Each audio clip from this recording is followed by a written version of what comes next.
Welcome back. Students in Carter County missed a chunk of the semester due to the flood damage and roads being out of commission. Rejoining us now, News 11's Ansley Daniel with the county school superintendent, Brandon Carpenter. Ansley, what can you say about schools returning in Carter County?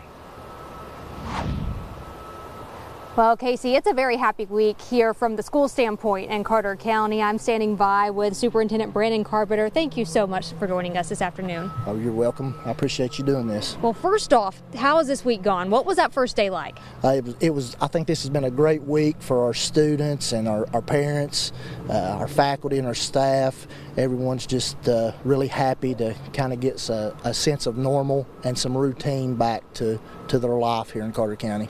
And of course, we know there are a lot of questions about Hampton High School. So what is the plan for the school? Okay, short term, you know, we've made a temporary placement at the old Kingburg School. That seems to be going as well as possible. You know, we've had a few issues here and there, but for a temporary placement, that's going well. And you know, for a permanent solution, we continue to gather information, and I just want to assure everyone that we're going to do what's best for those kids. And I know that you touched on this just a bit, but how is the adjustment going for them and the teachers? You know, kids are resilient. Kids are resilient, kids are tough, and I really think that possibly some of our teachers are learning from our students by how resilient our kids are. So I think it's been a good thing for our teachers to see our students succeed and just really count on each other.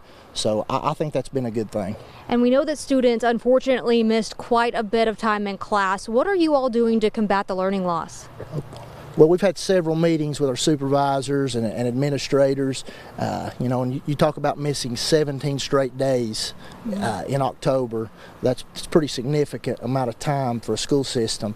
So what we have begin to look at is breaking that down into hours. Okay. You know, so we're looking at 4 or 5 instructional hours a day, and you times that by 15, 16, so you're looking at 80 hours. So when you start looking at 80 hours as opposed to 17 days, and you have a whole school year to do that, it's not so overwhelming. So we're going to take those 80 hours and we're going to look at it as an apple, and we're going to take a bite at a time.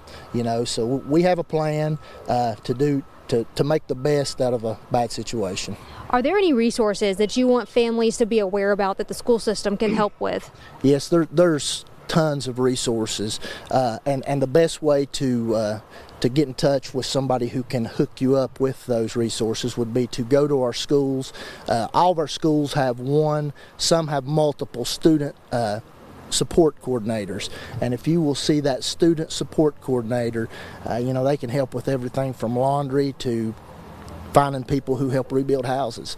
So there's a lot of things that we're providing, so if you need help, just make sure that when you go to the school, ask for the school support coordinator, and they will be glad to get you in the right direction. All right, Mr. Carpenter, great information, and congratulations on being back in this week.